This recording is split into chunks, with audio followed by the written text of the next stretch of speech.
guys, what's going on? Station here, back with another breakdown match analysis of Combo Breaker. This time we have the other side of winners, going to be Biohazard going up against Tweedy. So, yeah, this is a pretty good match actually. Tweedy, I'm sure you guys know, there was a lot of stuff going on with him and Tekken Master before this tournament, so seeing him in the winner's side of this tournament really, it's like he showed up, you know. That's what it is, but that's not what this is about. This is about breaking down this match. So, first match going to be Tweedy playing Dr. Fate, Biohazard playing Bane, and this matchup probably in Dr. Fate's favor, but I think Bane has like some stuff that he can deal with Dr. Fate from. His down one is really good. He can contest with the glyph from Dr. Fate, and there is a gap in like forward 2 into glyph, so Bane can armor right through that.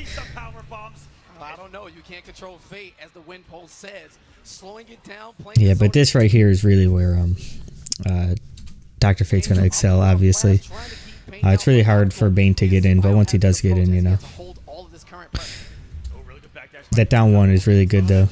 And that was what I was talking about, that gap right there between the forward 2, down back 2.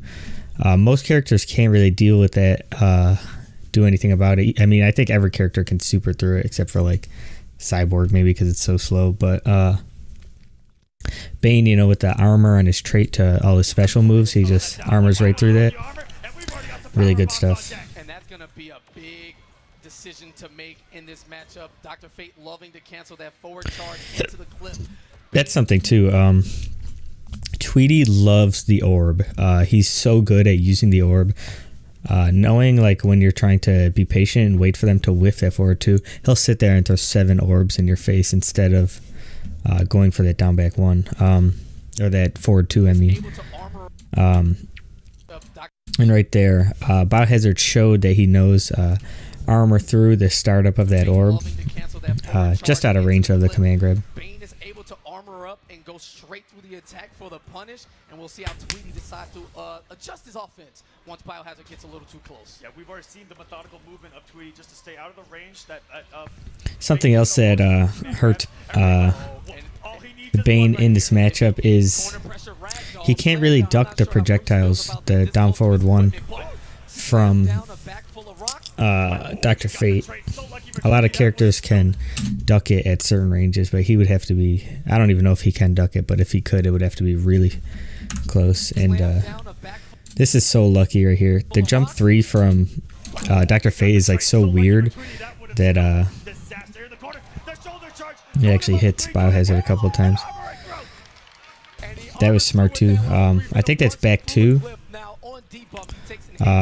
Does the forward version, which is like minus 50, but caught the backdash if there was a backdash, so really smart. Tweedy does have plenty of resources here, does put out the meter burn orb, which is a really good time buyer here in this match. Beautiful bait there. If you see, he just does a slight walk back right there. Walks back, baits out that forward 2, and just whiff punishes clean. Damage just to get the second round. He was already at 357 off of 3 hits, and that was only level 1 Venom. Well, imagine what happens when he charges all the way up and expends all the resources. Now on debuff, slowly working his way through the minefield of projectiles presented by Dr. Fate, and Biohazard extremely patient. Ooh, unfortunate thing there, Biohazard did armor through that, but the hurt box from the Dr. Fate was like in a weird position from the interactable that he couldn't get punished, and Tweedy definitely scouted out that meter burn roll and was ready with the punish. Back into the corner now on debuff, but Tweedy has nowhere to run. Great meter burn to stop the orb in place, and Biohazard in big trouble. How does he figure this out? It's a lot of chip damage he has to eat just to try to get in, and the back 2, one of the best anti-airs in the entire game. Tweedy really good at knowing his opponent's movement when they're going to try to jump in or meter burn roll in, and he's usually ready with we saw him freeze the orb there, or he stops throwing projectiles and then waits for you to overextend, like he did with the meter burn roll, and then that jump in right there at the end. Now this I just like here. I talked about this before. When you're playing a zoner like Dr. Fate, Green Arrow, Cyborg like that, moving in is not a bad option. So right here, typically we saw Tweedy throwing projectiles, orbs, and then backdashing, but here he decides to go in, and it catches Biohazard off guard. Doesn't get opened up by it. Well, it does get opened up by the overhead, but it really just allows Tweedy to do some, like, a little bit of pressure, get a little bit of extra chip in there. On that back to just eliminating the entire entry from the sky is Dr. Fate, and Biohazard's gonna have to find another way. Missed input there, tries to play patty cake with the orbs, gonna lose that trade every single time. Jumps over, and the floaty jump of Bane. Yeah, and this is such a difficult situation now for Bane. Nice jump there over the projectile, but almost starting out with a flawless, but hanging on by a thread here is Biohazard. He's going to get some damage on here before going to second bar of health. What's the mix? Puts himself in the corner. Not a good decision, but ends up working out where he throws him back in the corner. And just waking up with that Amon-Ra blast right to the face. Biohazard getting a little bit of mileage, cleaning off some of that silver health bar, but man, just a wall. Tweedy's been fantastic with his spacing and zoning, and now that Bane is in, to the corner we go. How do we mix?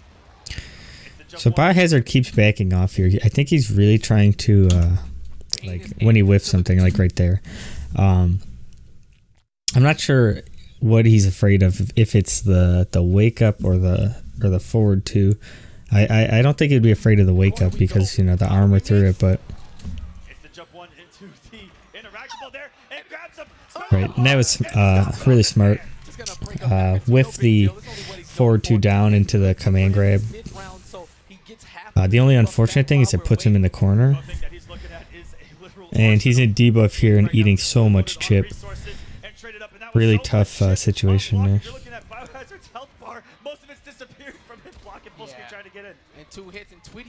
Nice. I also like this too. During this whole sequence here, right here, if you notice here, Tweedy does not move at all. He's just so confident in his projectile. He knows that Biohazard is just going to sit and wait for his armor to come back before he moves, and Tweedy just going to sit there and chuck all these projectiles, doing so much chip, not moving back, not afraid at all.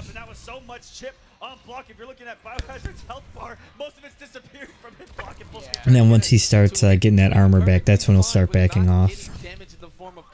All of that chip adds up. It builds him so much meter and allows him to continue the oppression from full screen, making it extremely hard for Biohazard to find an opening. And now we're back to no resources for this man, even in debuff. Beautiful trip guard there. This is exactly what Tweedy wants. He is implementing a game plan, executing perfectly right now as he's trying to get to winners finals. Great cancel on the back dash, chasing him down with the elbow.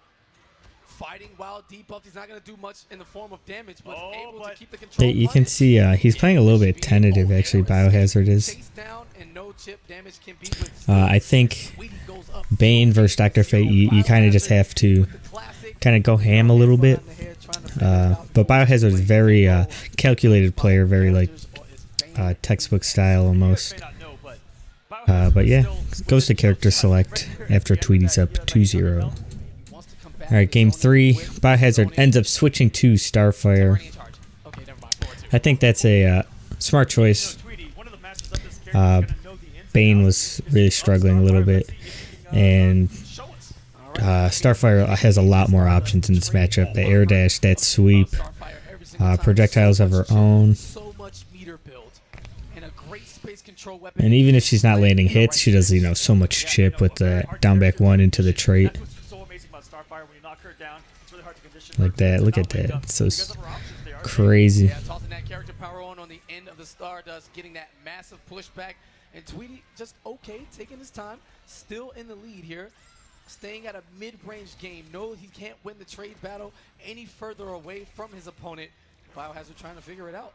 Absolutely, and Biohazard sitting on a lot of bar too, and has that trade to meter burn, gets a lot of damage off that even full screen on chip. But Tweedy knows his character, and he talks about it a lot. Good bait there by Biohazard, but doesn't get the trip guard punish. All right, right chip damage to light it up, tosses it interactable, doesn't want her anywhere near him. Oh yeah, that's something too. You can see how far away Starfire's crouch, really low profile, so look at how far away he is, and the projectiles aren't even hitting him. Bane was like here and he was still getting hit by the projectiles, so that right there is huge in itself because you'll eat so much less chip. Yeah, all of that was at full screen. We had full screen footsies going on, but what a read from Biohazard to finally get aggressive. And now he's got a little bit of a lead here. Pressure's on Tweedy right now, who is all out of meter. All right, character power active now. Tweedy trying to force his way in, get caught, stuffed, doing that forward dash. Meter burn roll to get his way in. A little teleport action from Dr. Fate. Great. What? Getting out of that back two range, that was beautiful, but Tweedy's still able to close it out, and he's 1 health far away from a winner's finals here. Nice. So I like Tweedy was sort of losing that long range, this battle here. So he gets in that and then dashes in to sort of close the range. Getting in on Starfire is really sort of about reading the down back one. Whenever you think the down back one's coming, that's your time to dash in.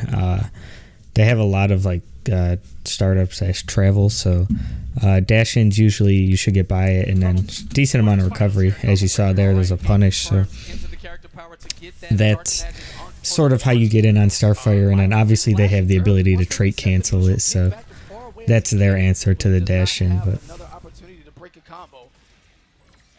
Meter here to work with. Is he going to get aggressive or stay your full screen? It's been effective so far. As long as he can win the trade wars just like that, he'll be sitting pretty for the rest of this match. All right, summons the Yonk now, keeps the insurance policy in front of him, but Tweedy running out of time, trying to force his way in. There we go. There's a lot of damage right there. Here we go. And it's going to be a lot of chip damage. Anything is going to go into trait for Biohazard. Has 2 bars, and the meter burn. Nice. I think Biohazard was looking for a forward 2 there, but either way, it works out for him. All right, game 4, Starfire Mirror, everybody's favorite matchup. Let me hear some noise for this, guys. No, they hate it. It's all good. It was almost silence from the crowd. Yeah, but Starfire Mirror is one of the fastest ones in the game. It's just nonsense. They go. Tweedy obviously didn't like the Dr. Fate Starfire matchup. I don't know if it's like, a bad matchup for Dr. Fate or anything, but definitely I could see it being a little difficult for him. Keeping things simple, back to full screen. This is where the matchup happens. Oh my god, the aggression. But for the reference, Tweedy is the red Starfire. Biohazard is the blue one. Which is why it didn't connect and jumps in that jump 3, not watching his legs. And possibly the mind game behind that 4-2 meter burn cancel was Tweedy knowing the options and trying to catch him, either trying to jump or crouch. All right, there's a meter burn on the gargoyle. We're going to bring our friends to toss because we don't have enough projectiles already. Right back at you with that character power trading. Alright, so this matchup right now is really all about trying to read the other person's zoning, how to counter your own. When you think they're gonna trait cancel, obviously you just gotta block it. Throwing that like right there, nothing Biohazard could have done there. If you think they're gonna just throw the down back one, you can dash in or jump in. In the corner. Look at these full screen footsies. The fundamentals on these gentlemen. Right there, Biohazard tries to read a backdash. Look at these full screen footsies. After this, a lot of characters, or Starfire will just down one after this because her down one's so fast and it has a weird block stun. Tweedy knows that Biohazard knows the character, so he's just gonna block because he's gonna think Biohazard's gonna go for a down one. But instead, Biohazard tries to read the backdash and. It doesn't work out for him, but that string's safe, so. Keep it safe. There's the grab, tossing him back into the corner. Let's change positions. Let's see how you do with your back to the wall. Oh, okay, never mind. Yep, hits him with a right back, and it is a mix-up in of itself off that 4-2. Is he going to overhead? Is he going to command grab? And there's the overhead working out, catching him airborne. Look at all this chip damage. Oh, but the crouch got him out of most of it. Beautiful jump 3. Oh my goodness, I didn't even see which side that actually flipped on. Starfire is so crazy sometimes. Her jump 3's really, really, really good. From sending us to a game number 5, and what a message that was sent to Tweedy if he's able to win this mirror, because Tweedy's going to be Stargate. So something else about this matchup, it's really sort of about getting that life lead. If you can get that life lead, it's really hard to like come back because like there's not a lot of combos going on here, right? It's all really just zoning. So if you can get lucky and get that life lead early, you put yourself at such a huge advantage.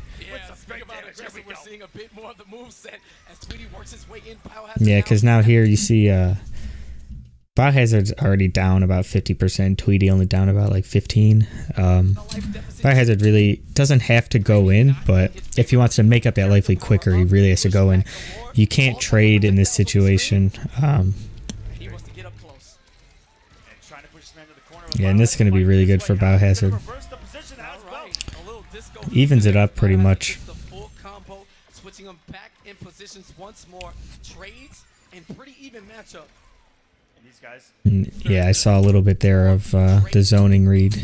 If where is it?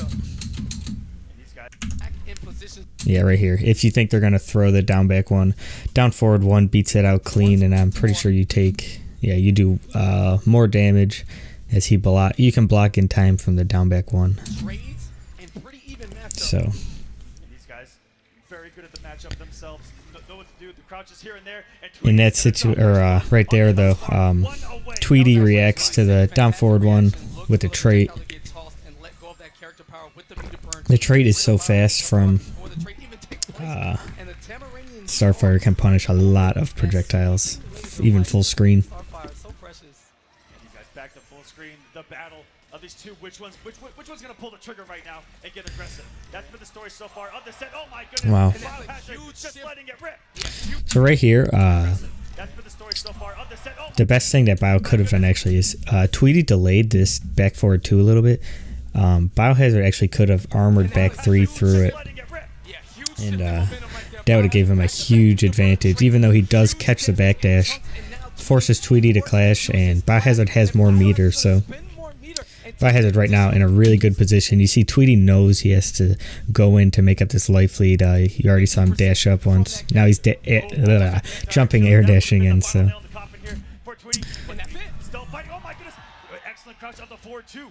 I do agree with this clash. No meter on either side, so Biohazard's not going to lose any life. He's not going to get any life, though. Don't be fooled, KP. This is a woman of disaster. Proceed throwing the gargoyle back to full screen. We go. Biohazard only needs one more projectile, it seems, to get the win. Oh no, almost overcommitted with the 4-2. And 50-50 of his own. Gets back to the corner, jumps in now. Oh no, not like this. Biohazard back to the wall, guesses correctly. This is jumping up the mark. One more hit between the two. It's damage. So close. One more is all it's gonna take it. I did not mean to pause it there, but I got too caught up in the scrambles. So basically all this was one huge scramble ever since like here. A couple times Biohazard could have anti-aired, but I think he was a little bit too scared of overextending and getting punished himself. Like you can see Tweedy sort of telegraphs a little bit, like you see him jumping in here full screen. Obviously the jump air dash is coming. That might have been an anti-air attempt forward 2. I think back 2 is the better answer there, or even air to air jump 1, but that's a huge risk / read. And yeah, you can see how patient Biohazard is playing. He really doesn't want to press anything because he doesn't want to like lose all his life, and he's in such a good position that all he has to do is really like reset the neutral, and he should be able to clutch it out. But Tweedy just going ham right now, knows he really just has to make something happen, so he's just going in and really confident, which is a huge thing. And then Biohazard just tries to do something here with that back forward 2, and Tweedy with the lucky calculated, whatever you want to call it, jumps over it, gets the easy punish. Yeah, Tweedy takes that though. Check out Ed Boon right there in the audience. But yeah, Tweedy takes that crazy match. Really good stuff by Biohazard Starfire. Yeah, really good zoning battle. It sort of shows you how to battle zoning in a zoning war. Yeah, so Tweedy's going on to winners finals versus Gross. Biohazard sent to losers. And I hope you guys enjoyed. This has been breakdown match analysis of Tweedy versus Biohazard. Peace. There goes a sight from my soul.